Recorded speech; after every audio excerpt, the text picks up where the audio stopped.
เนื่องในโอกาสเฉลิมฉลองวันสร้างตั้งสหพันธ์กัมพูชาลาวครบรอบ70 ปีที่จะมาฮอดนี้สหพันธ์กัมพูชาลาวเกี่ยมจัดหลายกิจกรรมเพื่อเฉลิมฉลองครบรอบ70 ปีอย่างยิ่งใหญ่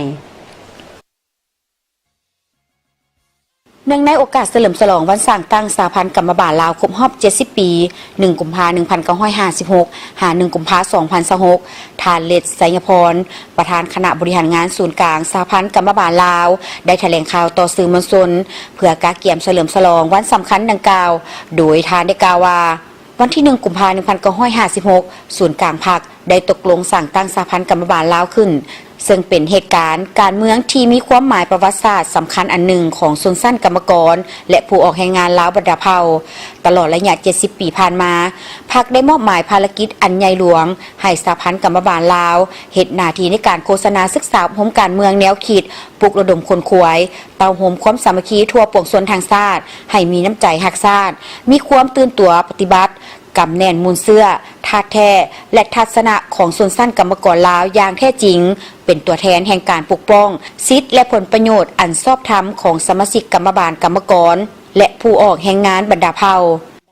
มาฮอดปัจจุบันการห่างหากะเกียมให้แก่การเฉลิมฉลองวันสร้างตั้งสหพันธ์กัมพูชาลาวครบรอบ70 ปีนั้นแม้นได้ออกแจ้งการถึงประธานคณะบริหารงานประธานคณะบริหารงานศูนย์กลางสหพันธ์กัมพูชากระทรวงองค์การแขวงและนครหลวงเวียงจันทน์เรื่องการจัดตั้งการเฉลิมฉลองวันสร้างตั้งสหพันธ์กัมพูชาลาวครบรอบ70 ปีเพื่อเฮ็ดให้วันดังกล่าวได้จัดตั้งปฏิบัติและสอดคล้องกับสภาพเงื่อนไขตัวจริงของแต่ละภาคส่วนสอดคล้องกับความเป็นจริงในปัจจุบัน1ล่ะการจัดตั้งปฐกถาเราคืนมูลเชื่อประวัติศาสตร์ความเป็นมาการสร้างตั้งของสหพันธ์กัมพูชาลาวครบรอบ70 ปีนี่ให้กว้างขวางลึกซึ้งให้ทุกคนรับรู้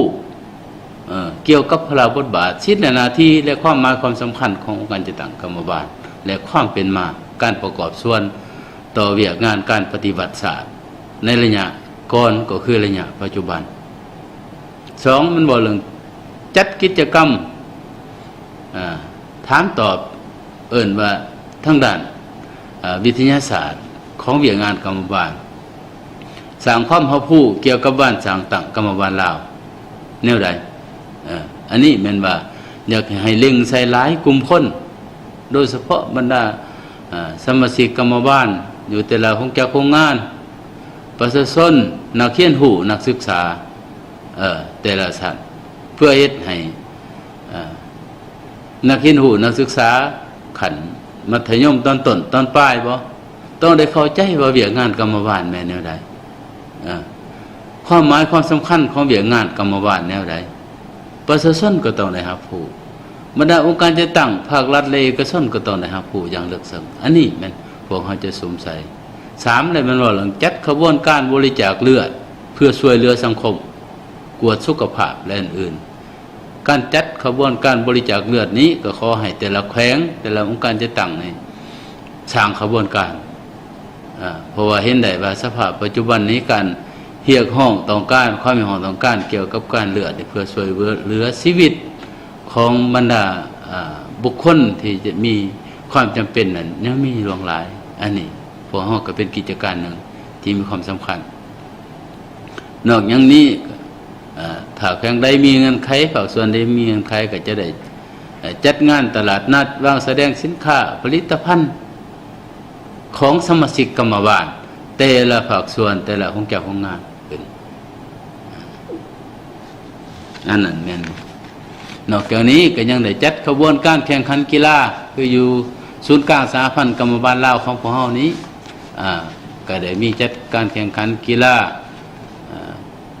การแข่งขันกอล์ฟการแข่งขันดอกปีกไก่และกีฬาบูน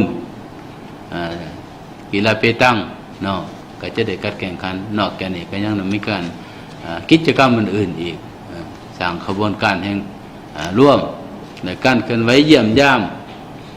การนำอาวุโสบำนาญนอกจากนี้พวกเราก็ยังอยากให้การจัดกองประชุมสัมมนาภายใต้หัวข้อเวียกงานพัฒนาเวียกงานกรรมบาลในระยะใหม่เพื่อเฮ็ดให้เวียกงานกรรมบาลพวกเรานี้ มีลักษณะพัฒนาและมีความเข้มแข็งสมคู่กับการขยายตัวทางด้านเศรษฐกิจสังคมในระยะต่อหน้านี่พวกเขาจะต้องได้บุกบึนหลายทั้งหมดนั้นแม่นเพื่อเฮ็ดให้ทันแถวสมาชิกกรรมบาลกรรมกรและผู้ออกแรงงานให้ปฏิบัติตามแนวทางเปลี่ยนแปลงใหม่ของพรรคมีความสามัคคีมีระเบียบวินัยในการออกแรงงานจัดตั้งผันขยายแนวทางเปลี่ยนแปลงใหม่อย่างรอบด้านและมีหลักการของพรรคเข้าสู่เวียกงานตัวจริงโดยถือเอาการศึกษาอบรมการเมืองแนวคิดให้สมาชิกกรรมกรกรรมบาลผู้ออกแรงงานและมหาชนเป็นเวียกงานสำคัญและแม่นเวียกงานแถวหน้าของพรรค